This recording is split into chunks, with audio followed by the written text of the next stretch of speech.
আসসালামু আলাইকুম শিক্ষার্থীরা, তোমরা কেমন আছো? রনি স্যারের অ্যাকাউন্টিং চ্যানেলে তোমাদের সবাইকে সুস্বাগতম। আজকের আলোচনার বিষয় হলো দীর্ঘমেয়াদী অর্থাৎ এটা হলো এইচএসসি ফিনান্স প্রথম পত্র ৬ষ্ঠ অধ্যায়। আজকে আমরা আলোচনা করব হলো ভিবি মানে হলো ভ্যালু অফ বন্ড, বন্ডের বর্তমান মূল্য বা প্রকৃত মূল্য। এটা খুব গুরুত্বপূর্ণ। এখান থেকে ইনশাল্লাহ দুটো প্রশ্ন আসবে। এই ছোট অধ্যায় আর সূত্রগুলো সহজ, আর এখান থেকে ইনশাল্লাহ 20 মার্ক কমন পাবা। তো ভ্যালু অফ বন্ড, বন্ডের বর্তমান মূল্য বা প্রকৃত মূল্য। এটা ভ্যালু অফ বন্ড কী প্রকাশ করা? ভিবি দেয়া, ভিবি ভ্যালু অফ বন্ড। তো এখানে ভ্যালু অফ বন্ড হলো 3 প্রকার। একটা হলো coupon bond, zero coupon bond আর স্থায়ী বন্ড। তোমাদের ক্ষেত্রে সমস্যা হলো এখানে সমস্যা হলো মেন সমস্যা অঙ্কের মধ্যে দেওয়া থাকে না এটা coupon bond, zero coupon bond বা চিরস্থায়ী বন্ড, এটা অঙ্কে দেওয়া থাকে না। অঙ্কের যেগুলো দেওয়া থাকে সেটা অনুযায়ী তোমাকে মেয়াদ দেওয়া থাকবে, সুদের হার দেওয়া থাকবে কিংবা থাকবে না, এর উপর ভিত্তি করে অঙ্কে যেটা দেওয়া থাকবে সেটা দেওয়া বুঝতে হবে এটা কুপন বন্ডের সূত্র প্রয়োগ হবে না জিরো কুপন বন্ডের সূত্র প্রয়োগ হবে না স্থায়ী বন্ডের সূত্র প্রয়োগ হবে। সেই জন্য আমাদেরকে প্রথমে হলো এই 3টা বন্ড বুঝতে হবে। কোন শর্ত আরোপ করে, কোন শর্ত পুরা করলে সেটা হলো কুপন বন্ড হবে, কোন শর্ত পুরা করলে সেটা জিরো কুপন বন্ড হবে, না হলো সেটা চিরস্থায়ী বন্ড হবে। তাহলে আমরা প্রথমে এই 3টা বন্ড সম্পর্কে জানব। প্রথম হলো কি? Coupon bond. কুপন বন্ডের সূত্র হলো কি? কুপন বন্ডের সংজ্ঞা হলো কি? যে বন্ডের একটি নির্দিষ্ট সুদ ও নির্দিষ্ট মেয়াদকাল থাকে। তাহলে কুপন বন্ডের ক্ষেত্রে একটা নির্দিষ্ট মেয়াদ থাকবে, আর একটা মেয়াদ থাকবে, আর একটা কি থাকবে? সুদের হার থাকবে। মেয়াদ শেষে বন্ডটিকে ভাঙানো যায়, তাকে কুপন বন্ড বলে। তাহলে এটার থেকে আমরা সংজ্ঞা থেকে পেলাম কুপন বন্ডের মেয়াদ থাকবে, আবার সুদের হারও থাকবে। বুঝে আসছে না? জিরো কুপন বন্ড, এখানে বলাই আছে জিরো কুপন বন্ড। জিরো মানে কি? এখানে সবসময় মনে রাখবে জিরো কুপন বন্ড মানে zero interest. Zero coupon bond মানে কি? Zero interest. সংজ্ঞার মধ্যে কি? যে বন্ডের লিখিত মূল্যের উপরে কোনো সুদ প্রদান করা হয় না। তাহলে জিরো কুপন বন্ড কি? Zero interest. যে আরও সহজভাবে যে বন্ডের উপরে কোনো ইন্টারেস্ট থাকে না, যে বন্ডে কোনো ইন্টারেস্ট নেই তাকে জিরো কুপন বন্ড বলে, তবে এর নির্দিষ্ট মেয়াদকাল আছে। তাহলে কি আগে সংজ্ঞা অনুযায়ী পেলাম কি? এর মেয়াদকাল আছে কিন্তু সুদের হার নেই। তাহলে জিরো কুপন বন্ডের ক্ষেত্রে সূত্র অঙ্কে কীভাবে বুঝবো? জিরো কুপন বন্ডের ক্ষেত্রে মেয়াদকাল থাকবে কিন্তু সুদের হার দেওয়া থাকবে না। সেই জন্য সূত্র হবে ওভাবে, যেখানে আয় থাকবে না। বুঝে আসছে? চিরস্থায়ী বন্ড, চিরস্থায়ী, আমরা এই চিরস্থায়ী শব্দ দিয়ে বুঝতে পারতেছি যে বন্ডের কোনো নির্দিষ্ট মেয়াদকাল থাকে না। মানে হলো যে বন্ডে কখনো ভাঙানো যায় না, এই বন্ডকে কখনো ভাঙানো যায় না। তাহলে এখানে মেয়াদকাল নেই এটার। এখানে মেয়াদকাল মানে আরও সহজভাবে বলতে মেয়াদকাল মানে হলো এন, কত বছর, এন নেয় এখানে। এখানে কি আছে? আয় আছে।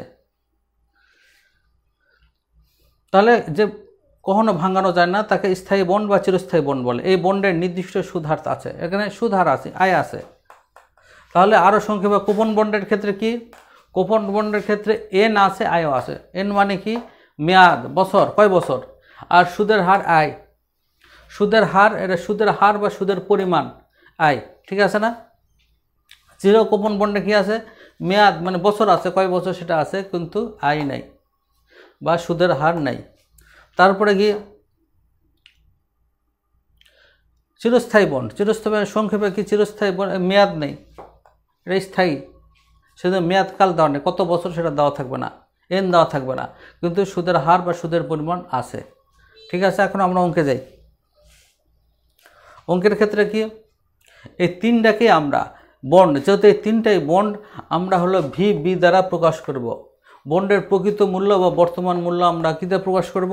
এই 3টার ক্ষেত্রে ভিবি দ্বারা প্রকাশ, যেখানে যা থাকুক আমরা ভিবি লিখব, অসুবিধা নেই। ভিবি মানে ভ্যালু অফ বন্ড। ঠিক আছে? তো প্রথম হলো প্রথমটার সূত্র। প্রথমটার ক্ষেত্রে অঙ্কে তোমাকে এনও দেওয়া থাকবে, আবার হলো এই আয়ও দেওয়া থাকবে। এই আয়ের ক্ষেত্রে এই দুটো দেওয়া থাকবে, তার ফলে আমরা বুঝতে পারবো যে এটা হলো কুপন বন্ড। সেহেতু আমরা এই সূত্র বসে দেবো। তো আবার বলতেছি, কুপন বন্ড কীভাবে বুঝবো? এখানে সূত্রের মধ্যে দেখো, এই সূত্রের মধ্যে আই আছে, এনও আছে, কিন্তু এই সূত্রের মধ্যে কি আছে? আই আছে, আই নেই। তো আই না থাকার কারণে জিরো কুপন বন্ড, কারণ জিরো কুপন বন্ডের ক্ষেত্রে ইন্টারেস্ট জিরো, তো সেই জন্য আই থাকবে না। এখানে কি থাকবে? স্থায়ী বন্ড। স্থায়ী বন্ডের ক্ষেত্রে কি? স্থায়ী বন্ডের ক্ষেত্রে মেয়াদ নাই, এন নাই। এন মানে কত বছর, মেয়াদকাল নেই। এই যে এন নাই থাকার কারণে এখানেও এন নেই। ঠিক আছে না? একেবারে সহজ। তাহলে আমরা দেখব হলো কুপন বন্ড ভিবি। এটা হলো সূত্র, আই গুণন থার্ড ব্র্যাকেট 1 মাইনাস 1 ভাগ bracket 1 plus KD bracket to the power N ভাগ কেডি। এটা হলো সূত্র। প্লাস হলো এমভি ভাগ 1 plus KD root over N. ঠিক আছে না? তো এখানে গুরুত্বপূর্ণ জিনিস হলো ভিবি মানে হলো ভ্যালু অফ বন্ড। আই মানে কি? এই আইটা গুরুত্বপূর্ণ। আই মানে কি? সুদের পরিমাণ। এটা কিন্তু সুদের হার না, সুদের পরিমাণ। সুদের হার আর সুদের পরিমাণ কি? হার মানে হলো ইন্টারেস্ট রেট, কত পার্সেন্ট রেট, আর পরিমাণ কি জিনিস? ধরা যাক 1 লক্ষ টাকার 10% সুদ, তাহলে হার কত? 10%। আর সুদের পরিমাণ কত? 1 লাখ টাকা 10% হলে কত হয়? 10,000 টাকা। তাহলে সুদের পরিমাণ হলো 10,000 টাকা। সেই 10,000 টাকা হলে এখানে বুঝবে। বুঝে আসছে? এরপরে কি? এরপরে হলো KD cost of dividend. KD মানে কি? কেডি আছে, তার মানে cost of dividend. Cost of dividend হলো, এখানে বাংলা হলো, আমরা বাংলা ইউজ করব আয়ের হার। বুঝে আসছে? তারপরে এন আছে, এন মানে বছর সংখ্যা, কত বছর, অঙ্কে এগুলো দেওয়া থাকবে, আয়ের হার দেওয়া থাকবে, বছর এগুলো সব দেওয়া থাকবে। MV maturity value. এমভি মানে কি? ম্যাচুরিটি ভ্যালু বা পরিপক্ক বা অভিহিত মূল্য, এমভি। বুঝে আসছে? এগুলো অঙ্কে দেওয়া থাকবে। ঠিক আছে? তাহলে আমরা সূত্র খুব ভালোভাবে বুঝলাম। এই সূত্রটা একটু কঠিন, ঠিক আছে? এটা একটু ভালোভাবে পড়বা। এরপরে কি? জিরো কুপন বন্ডের ক্ষেত্রে অঙ্কে কি দেওয়া থাকবে? অঙ্কে দেওয়া থাকবে মেয়াদকাল, এন দেওয়া থাকবে, এন।